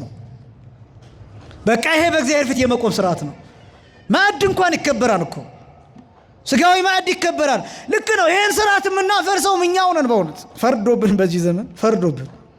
እኔ ብዙ ቦታ የምቸገረው አንዳንድ ቦታ እሁድ ለአገልግሎት ስጋበዝ ለእሁድ ጧት በጣም እቸገራለሁ። ሌሊት እንዳለ እንደምታውቁት ነው። ይሄ ዘመን በጣም ከባድ ነው ሌሊት መሄድ። ጧት ላይ ሄዶ ማስተማር እንዴት እንደሚጨንቀኝ ያው እግዚአብሔር ምስክሬ ነው። ጧት ያስቀደሰን ህዝብ ሳናስቀድስ ሄደን እግዚአብሔር ይቅር ይበለን። እስኪ በሉ እግዚአብሔር ይቅር ይበላችሁ በሉ። እስኪ በሉ እግዚአብሔር ይቅር ይበላችሁ በሉ። በጣም ከባድ ዘመን። እኛም እንዳልኳቸው የተጣለብን ኃላፊነት ከባድ ስለሆነ ነው። ሄደን እንዳናደር እዛ ማደሪያ የለም። ሌሊት እንዳንሄድ ዱርዬው መከራ ነው። አንቆ ሲጣርጎ ሊገለን ይችላል። ምንም ብትይዙ፣ አሁን መኪና ብትይዙ የሚከተላችሁ መኪና ምን አይነት እንደሆነ አታውቁ። እና ከባድ ጊዜ ስለሆነ እንደው በዚሁ አጋጣሚ እንድትረዱት ነው፣ ሌሎችም እንዲረዱት ነው። ሰባኪ ጠዋት የሚመጣበት ምክንያት ይሄ ነው። እኔ በእውነት ለውዳሴ ከንቱ ብዬ አይደለም። በቻልኩት መጠን እንደው የቅዳሴ ወንጌል ሲነበብ ለመድረስ እሞክራለሁ። እና ቢያንስ ቅዳሴ ላይ የተነበበ ወንጌል ይሄ ነው ብሎ አንዳንድ ጊዜ ስህተት ይፈጠራል። ቅዳሴ ላይ የተነበበ ወንጌል ይላል ሰባኪው። ቅዳሴ ላይ የተነበበ ወንጌል እኮ ሌላ ነው። ምክንያቱም እሱ ቅዳሴው ላይ አልነበረም። እሱ ግን ቅዳሴው ላይ የተነበበ ወንጌል ይህ ነው ይልና ይገባበታል። የለም ውሸት ሆነ አንደኛ፣ እንደገና ደግሞ ኢንፎርሜሽኑ የተሳሳተ ሆነ፣ ህዝቡን አሳሳተ። ስለዚህ ህዝቡ ምን እያደረገ ነው? በውስጡ ያስቀደሰው ሰው ማለት ነው። ይህ ሰው እንጂ አላስቀደሰም። ስለዚህ ወንጌሉን እኮ እኛ ሰምተነዋል። ደግነቱ እናንተ አንድ ብዙ ጊዜ አታስተውሉም። በእውነት በዚህ እግዚአብሔር ረድቶናል። በአንድ በኩል ጥሩ ነው ስለምትረሱ። ለምሳሌ ዛሬ ያስተማርኩትን ትምህርት አሁን ነገ ደግሜ ባስተምረው ብዙ ሰው አያስተውለው። ይሄ ጠቅሞናል ለኛ እንዳንዘጋጅ ምናምን ዝም ብለን በቃ ካባውን ደረብ አድርገን ወደ ምሕረቱ ላይ በቃ ዱብ እንድንል ለዚህ ረድቶናል። ብዙ እንዳንጨንቅ እና መርሳት አይገባም። ግን ደግሞ ያ ለኛ ይጠቅማል ልላችሁ ፈልጌ ነው። እና የቅዳሴን ስርዓት ማቋረጥ ለማንኛውም የተፈቀደ፣ ቀዳሾቹ ብቻ ይንቀሳቀሳሉ። ምኖቹ ብቻ ይንቀሳቀሳሉ? ቀዳሾቹ። በአንዳንድ ቦታ በጥንቱ ጊዜ በትልልቅ አድባራት ዲያቆናዊት የምትባል ሴት አለች። ምን የምትባል አልኳቸው? ዲያቆናዊት የምትባል። እንደዚህ ሲባል ሴቶቹ ነገ ለዲቁና እንዳትቀርቡ ዲቁና እንቀበል ብላቸው። ከ60 ዓመት በላይ በነገራችን ላይ ዲያቆን ማለት ህዝብ ማለት ነው። እስኪ በሉ ዲያቆን ማለት በሉ ህዝብ ማለት ነው። ማዕረጉ ከህዝቡ በቃ እንደ ህዝብ እስመ እሙንቱ ከመ ህዝብ ነው የሚለው። ብዙ እንዳንመጻደቅበት ነው እንደዚህ የምላችሁ። እና የዲያቆናዊት የምትባለዋ ሴት ከ60 ዓመት በላይ የሆነች በጥሩ ትዳር የኖረች ልጆቿን በስርዓት ያሳደገች ከባልቴቶች ተረት የራቀች ብላ ቁጭ ብላ እግሯን ዘርግታ ሰው ማታማ እንግዳ የምትቀበል በጣም የተመሰገነች ሴት ስትሆን ዲያቆናዊት ሴት ሆና ትሾማለች። የምትሾመው ለምን መሰላችሁ? በቅዳሴ ጊዜ የመጀመሪያው በቅዳሴ ጊዜ ለምሳሌ አንዲት ሴት እያስቀደሰች እንበልና ወርሃዊ ልማድ መጣባት እንበል። አሁን በጥንቱ ጊዜ ሲሆን አሁን ላይ ምናልባት ቀኑን ስለምትጠብቁ ልትዘጋጁ ትችላላችሁ። የንጽህና መጠበቂያ ልትጠቀሙ ትችላላችሁ። በጥንቱ ጊዜ ግን እንደዚህ አይነት ነገር ላይኖር ይችላል። በድንጋጤ ምክንያት፣ በተለያየ ምክንያት ሆርሞን ሊዛባ ይችላል። ስለዚህ ያለ ወቅቱ ሴቶች እህቶቻችን ሊከሰትባቸው ይችላል። የዛኔ እንደዚህ አይነት ስሜት ከተሰማት ዲያቆናዊቷን ትጠራና ታማክራታለች። ከዛ እጇን ይዛ ወደ ውጭ ይዛ ትወጣለች። በቅዳሴ ሰዓት። በምን ሰዓት አልኳቸው? በቅዳሴ ሰዓት። ስለዚህ ዲያቆናዊት የምትሾመው ለዛ ነው። አንደኛ። ሁለተኛ፣ ይሄ ብቻም አይደለም። የሚያወሩ ሴቶች ቢኖሩ፣ የሚጣሉ ሴቶች ቢኖሩ አሉ አይደል? በቦታ የሚጣሉ አሉ። እዚህ አላውቅም እንጂ አንዳንድ ቦታ አንቺ ቦታ ልቀቂ ምናምን የሚሉ ሰዎች አሉ። እኔ ባለፈው ሳምንት የቆምኩበትን እንዴት አንዳንዱ ይገርመኛል በጣም በእውነት ቤተክርስቲያኑን በብዙ ካሬ ወስዳችሁ አሰርታችሁ ሊሆን ይችላል፣ አላውቅም ድርሻችሁን። ግን የፈለገው ሙሉን ብታሰሩ ይሄ ቤተክርስቲያን የሁላችንም፣ ይሄን ማወቅ ያስፈልጋል። እና አንዳንዱ ርስት የሚያደርገው ሰዋል፣ አንዳንዱ ከፊት ያትቆም ይዞር በይ የሚል ሰው ሁሉ እንዴት ያለ ከባድ ነገር ነው በእውነት። በዚህ እንደው ወንዶች የተመሰገናችሁ ናችሁ በእውነት። ደግሞ ሳይድ እንዳትይዙ ግሩፕ ይዛችሁ ደግሞ እንዳትጣሉ እንጂ በወንዶች ብዙ ጊዜ ጭቅጭቅ ያለው ይሄ ወሬ ያለው ምናምን ያለው በሴቶች ነው፣ በሴቶች በኩል ነው ያለው። እና ወንድ ይረዳል። ይሄ በጣም መልካም ነገር ነው። ስለዚህ ቤተክርስቲያን ሲገባ እንዲህ አይነት ጭቅጭቆች ቢኖሩ ዲያቆናዊት ምንላት ሴት ይህን ስርዓት ታስከብራለች። አንደኛ። ሁለተኛ፣ ለምሳሌ አንዲት ሴት ወጣት ሆና ክርስቲያን ያልነበረች ሆና ብትመጣ ወይም ክርስቲያን ሆና ክርስትናዋን በተለያየ ምክንያት ክዳ የቄደር ጥምቀት ለመጠመቅ ብትመጣ የምትጠመቀው ራቁቷን ነው። የልጅነት ጥምቀት የምትጠመቀው ራቁቷን ነው። ጸበል ላይ ራቁት መሆን ግድ አይደለም። ጸበል ላይ ራቁት መሆን ግድ አይደለም። በተለይ ደግሞ አጥማቂ ካለ ወይ በመጠመቂያ ልብስ ወይ ደግሞ በውስጥ ልብስ መሆን ይገባዋል እንጂ ሙሉ ለሙሉ ራቁት መሆን አይገባም ጸበል በመጠመቅ ጊዜ። በልጅነት ጥምቀት ጊዜ ግን ራቁት መሆን ይገባል። የሥርዓቱም ስለሆነ የጥምቀቱ ሥርዓት ሙሉ አካሉን የተቀደሰው ውሃ ሊያገኘው ስለሚገባ የልጅነት የሚያሰጠው ቅዱስ ውሃ ማየገባው ከጌታ ጎን የፈሰሰው ሙሉ አካሉ ከራስ ጠጉሩ እስከ እግር ጥፍሩ ድረስ ያለው አካል በሙሉ ማግኘት ጸጉሬን ተተኩሻለሁ ምናምን ተጎንጉኛለሁ የሚል ነገር አይሰራም። ሙሉ አካሉ የተቀደሰው ውሃ ማግኘት ይገባዋል። ስለዚህ ያ ሲሆን ራቁት መሆን ስለሚገባ ራቁትም ሆኖ 36ቱ የአካል ክፍሎች ሜሮን መቀባት አለባቸው። ስንት የአካል ክፍሎች አልኳቸው? 36። እነዚህን የሚቀባው ኤጲስቆጶሱ ነው። ቄሱ ሊሆን ይችላል፣ ወይ ኤጲስቆጶስ ሊሆን ይችላል፣ ወይ ሊቀ ጳጳስ ሊሆን ይችላል። በዛ ሰዓት ራቁቷን ስለምትሆን አካሏን እንዳያይ ዲያቆናዊቷ ትመጣና እጁን ይዛ የሊቀ ጳጳሱን ወይ የቄሱን ወይ የኤጲስቆጶሱን ቀኝ እጁን ትይዝና እሱ ሜሮኑን እያነሳ እሷ እጁን ይሄ ክንዱን እዚህ ጋር ሰዓት ማሰሪያው ላይ ይዛ 36ቱን የሴቲቱን ሕዋስ ትቀባለች። ገብቷችኋል ምላችሁ? እሱ ፊቱን ይዞራል። ለምንድን ነው? ራቁትነቷን እንዳያይ፣ እንዳይመኝ፣ እንዳይሳሳት፣ በአይምሮ ኃጢአት እንዳይሰራ፣ እንዳያመነዝር ሰው ነውና። እሱ ብቻ ሳይሆን ለሷም ነፃነት ጭምር። ምክንያቱም በወንድ አካሏ እንዳይታይ፣ በአባቶች የአይምሮ ስህተት እንዳይፈጠር። እስከዚህ ድረስ ነው የዚች ቤተክርስቲያን ጥንቃቄ። ዲያቆናዊት የምትባለዋ ሴት ይሄ። በወንዶች በኩል ደግሞ የሚመደቡ አስተባባሪዎች አሉ። እነዚህ ሰዎች በቅዳሴ ሰዓት ሊንቀሳቀሱ ይችላሉ። ወንጌል የሚያሳልሙ ሰዎች ሊንቀሳቀሱ ይችላሉ። ጥላ ይዘው አብረው ከወንጌሉ ጋር የሚዞሩ ሰዎች ሊንቀሳቀሱ ይችላሉ። ሌላው ሰው ግን በቅዳሴ ሰዓት ለመንቀሳቀስ አይፈቀድለትም። በቅዳሴ ሰዓት መቀመጥ ክልክል ነው። ከታመመ ሰው በስተቀር፣ ከሕፃን በስተቀር፣ ከሽማግሌ በስተቀር። ምን ካለ ሰው በስተቀር አልኳችሁ? መጀመሪያ ከታመመ ሰው በስተቀር። ከምን በቀር አልኳችሁ? ከዛ ቀጥሎ ከሕፃን በስተቀር። ከምን ቀጥሎ አልኳችሁ? ከዛ በስተቀር ከሽማግሌ በስተቀር። ከነዚህ ከሶስቱ የታመመ ሰው ከሆነ የሚጨነቅበት አንዳች ነገር ካለው ያ ሰው ሊቀመጥ ይችላል። የልብ ኬዝ ሳምንት እንደነገርኳችሁ የልብ ኬዝ ያለበት ካለ እንደዚህ አይነት ሰው በመሰረቱ የታመመ ሰው በተለይ ደግሞ ህመሙ ሌሎችን የሚረብሽ ከሆነ ውስጥ ባይገባ ይመረጣል። ብዙ ጊዜ የሥርዓተ ቁርባን ሳስተምር እንደነገርኳችሁ አፍንጫው ላይ ፈሳሽ ያለው ሰው፣ እግሩ የሚደማበት ሰው፣ ይሄ ሰው ፈሳሹ እስኪታገስለት ድረስ ውጭ እንዲቆይ ይመከራል። ወይ ደግሞ ቤተክርስቲያኑ ምናልባት ባዶ ከሆነ ብዙ ሰው ከሌለ ጥጉን ይዞ ራቅ ብሎ እንዲሆን ይመከራል። የሰዎችን አይምሮ እንዳይሰርቅ እንዲጠነቀቅ ይደረጋል። ስለዚህ ቅዳሴ በጣም በጣም በጣም መከበር የሚገባው ወሰን የሚባለው ይሄ ነው። ይኸው ላንብላችሁና ለዛሬ በዚህ ልጨርስ። ወሰንም ለሕዝቡ በዙሪያው አድርግላቸው፣ ወደ ተራራው እንዳትወጡ ጫፉንም እንዳትነኩ ተጠንቀቁ። ምኑን እንዳትነኩ? ጫፉን። በቅዳሴ ሰዓት የቤተ መቅደሱን ጫፍ፣ የመጋረጃውን ጫፍ፣ ይሄ እኛ ቤተ ክርስቲያን ያለውን ይቺ መቅደሱ አጠገብ ያለችው አናጥር ጫፍ፣ እሷን መንካት አይፈቀድ። እሷን መንካት አይፈቀድ። እንኳን ክህነት የሌለው ሰው ይቅርና ክህነት አለኝ ብሎ በቅዳሴ ሰዓት አቋርጦ በቤተ መቅደስ መካከል መመላለስ ፈጽሞ የተከለከለ። ክህነት ያሽራል። ክህነት ያሽራል። ቀኖና ያሰጣል። ከማዕረግ ያስወርዳል። በተደጋጋሚ ይህን ካደረገ በቅዳሴ ሰዓት መሳቅ አይቻልም። መነጋገር፣ ዓለማዊ ነገር መነጋገር አይቻልም። ከንቱ ነገር ማውራት፣ ዋዛ ፈዛዛ ማውራት አይቻልም። እንዳውም እንኳን መነጋገር ይቅርና በተቻለ መጠን ማሰብ ጭምር የተከለከለ ነው። በጣም የጠበቀ የልብ ግንኙነት ነው ከእግዚአብሔር ጋር የቅዳሴ ስርዓት።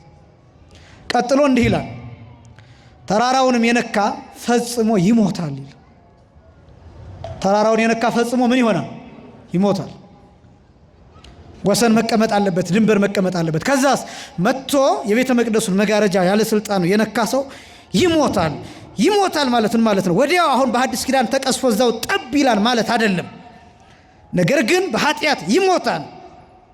ምናልባትም ንስሐ ካልገባበት ቆይቶ እንዲቀሰፍ እንዲሞት ምክንያት ይሆነዋል። ከመቅሰፍት እግዚአብሔር ሁላችንንም ይጠብቃል። በእርግጥ ይሄ በካህናት ስልጠና ጭምር የሚሰጥ ነው፣ ለካህናትም ጭምር። አሁን አንዳንድ ሰው አለ ለቤተ መቅደስ ቀራቢ ነኝ ብሎ እንዳው ዝም ብሎ ቤተ መቅደስ ውስጥ አጉል አክትም ያሳያል። በተለይ በጣም የተቸገርንበት በቅዳሴ ሰዓት እነዚህ ካሜራማኖች እጅግ በጣም ያስቸግራሉ። ቪዲዮ የሚቀርጹ ለሰርግ የሚመጡ እነዚህ ሰዎች በቃ እነሱ ለሰርጉ መቅረጻቸውን እንጂ ቅዳሴው ለነሱ ምንም አይደል። ምንም ማለት ነው። ሰው እንደ ጤፍ የሚቆጥሩ በቃ የሚነግራቸውን ሰው ስርዓት የማይቀበሉ እና የሰውን አይምሮ ቢረብሹ ያስቀዳሹን ትኩረት የሚሰርቁ በጣም ከባድ ነው። በሆነ ጥንቃቄ ጭምር ያስፈልጋል። እኔ ወደፊት እንደሚከለከል ጭምር አስባለሁ። በቃ መልካም እኮ ነው፣ ውጭ ላሉ ሰዎች የሚጠቅማቸው አለ። ግን አስቀምጦ የሆነ ቦታ ሲጀምር መቅረጽ ራሱ የተከለከለ መሆን አለ። መቅደሱ አይቀረጽም። አንዳንድ ሰው ዙም አድርጎ መንበሩ ላይ ያለውን ሁሉ የሚያሳዩ ሰዎች አሉ። እንደዚህ ከሆነ ለምን አንገባም? ተጠቅለን ሁላችንም እንግባና ያው መቅደሱ እስከሚችለን ድረስ እዛውን ቆይ።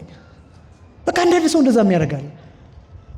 ስውር የሚሆኑ ለምእመናን እንዲታዩ የማይደረጉ ከክብር የተነሳ ከበረከት የተነሳ ከስርዓተ ምስጢር የተነሳ ከልቡና የተነሳ ከህሊና የተነሳ ስውር እንዲደረጉ የሚደረጉ በማህፈድ የሚሸፈኑ በመጋረጃ የሚሸፈኑ ነገሮች አሉ። እንዲያውም አሁን ይሄ ከተማ ነው ያስቸገረን እንጂ እንዳልኳችሁ በገጠሪቱ ስርዓት ከነጭራሹ መጋረጃ የሚባልም አይከፈትም። ድምፅ ብቻ ነው የሚሰማው። አስቀዳሾቹ የሚያዩት ቀዳሾቹ ከቤተ መቅደሱ ወጥተው የሚያከናውኑትን ስርዓት ብቻ ነው። ያ ስርዓት ነው ለእይታ የሚፈቀደው። እኔ ይህንን የከተማውን ስርዓት እንዴት እንደምናደርገው አላውቅም። በቃ የታይታ ስለምንወድ ስርዓት አስመስለን አቅርበነዋል። ኦልሬዲ ለካሜራ ሽጠነዋል፣ ለሚዲያ ሽጠነዋል። በጣም አስቸጋሪ ነገር ነው። እነሱም ላይ ብቻ አይፈረድም። ግን ደግሞ እነሱም አንድ ነገር ማድረግ ይችላል። ስዕሎቹን እያሳዩ የቅዳሴውን ድምፅ መቅረጽ ይችላል። የጌታን ስዕለ ስቅለቱን ዲስፕሌይ አድርገው በስክሪን እያሳዩ ድምፁን ማሰማት ይችላል። ህዝቡ ራሱ ለምሳሌ የሚያስቀድሰው መቀረጽ ላይ ፈልግ ይችላል። የሚያስቀድሰው ሰው ካሜራ ውስጥ መግባት ላይ ፈልግ ይችላል። ካሜራማኑ ያቀርብና ዙም አድርጎ የምታስቀድሰዋን ሴት ምናልባት እቺ ሴት ለሚዲያ ፍጆታ እንድትላት ፈልግ ትችላለች። ያ ሰውም እንደዛው። ይህ የሚዲያ ስነ ስርዓት እንኳን የሌለው በጣም ብዙ ነው። ማስፈቀድ የሚባል ነገር እንኳን ያስፈልጋል እኮ።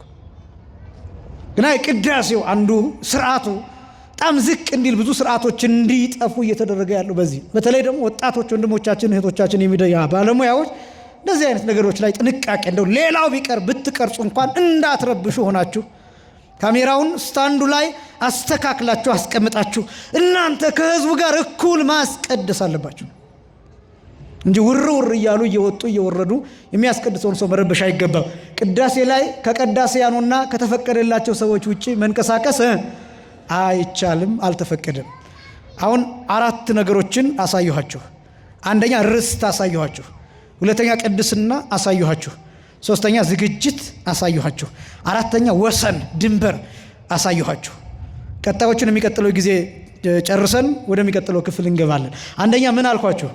ርስት አልኳችሁ። ሁለተኛ ቅድስና አልኳችሁ፣ እጠይቃችኋለሁ። ሶስተኛ ዝግጅት አልኳችሁ። አራተኛ ወሰን ወይም ድንበር። አንደኛ ምን አልኳችሁ? ርስት፣ ሁለተኛ ቅድስና፣ ሶስተኛ ዝግጅት፣ አራተኛ ወሰን። በቅዳሴ ውስጥ እነዚህ 4ቱን ነገሮች ከመጽሐፍ ቅዱስ ወስደን እንጠቀምባቸዋለን። ርስት የሚባለው እኛ ራሳችን ርስት እንሆናለን። ሁለተኛ ቅድስና የሚባለው ይሄ ርስት የተቀደሰ መሆን አለበት። ሶስተኛ ዝግጅት የሚባለው ልብስ ማጠብ እስከ 3 ቀን ድረስ መዘጋጀት ያስፈልጋል፣ በተለይ ስጋውን ደሙን የሚቀበሉ ሰዎች። አራተኛ ደግሞ ወሰን ያስፈልጋል፣ ድንበር፣ አጥር፣ ቅጥር ያስፈልጋል። እና እነዚህ 4 ነገሮችን ሌሎቹን 6ቱን ደግሞ የሚቀጥለው በፍጥነት እንመለከትና ወደ ዋናው ወደ ፍሬ ቅዳሴው ስርዓት እንመለከታለን። በተለይ ቅዳሴ ከመገባቱ አስቀድሞ ቅዳሴ ዝም ብሎ ዘው ተብሎ አይደለም የሚገባው። አሁን እናንተ ቢመስላችሁ አንቲ ወእቱ መስሎ ሲባል ቅዳሴ ገቡ እናንተ ከዛ እየሮጣችሁ ትመጣላችሁ፣ ደስ ትላላችሁ። በነገራችን ላይ እኔ ለቅዳሴ ገቡ ብሎ እንደሚሮጥ ሰው ደስ የሚያሰኘኝ ሰው የለም። እግዚአብሔር ምስክሬ ነው። በጣም ነው የሚያሳዝኑኝ። በጣም እየተሯሯጡ አሁን ሊገቡ ነው እያሉ እየተሯሯጣችሁ ስትመጡ እንዴት እንደሚያምርባችሁ። እንደዚህ ስላችሁ እየሮጣችሁ እንዳትኖሩ ደግሞ ቀደም ብላችሁ ነው።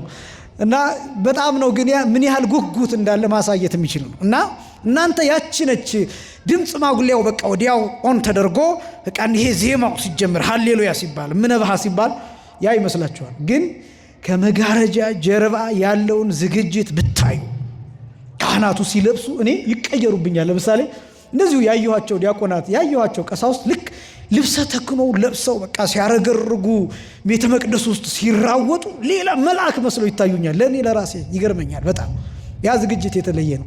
እነሱን ነገሮች ያው ለእናንተ የማይሆነውን ምስጢር ለእናንተ አልነግርም። ውስጥ የሚቀረውን ትቼ ወደ ውጭ መውጣት ያለበትን መስማት ያለባችሁ እነሱን በዝርዝር እንመለከታቸዋለን። ምናልባት ያው ስክሪን ስለሌለ ነው እንጂ ስርዓተ ቅዳሴውን በትክክል ስንጀምር በፓወርፖይንት በስክሪን እንዲታያቸው አድርገን በፕሮጀክተር እንደሱ መቀጠል እንችላለን። የተዘጋጀ ስላይድ አለኝ።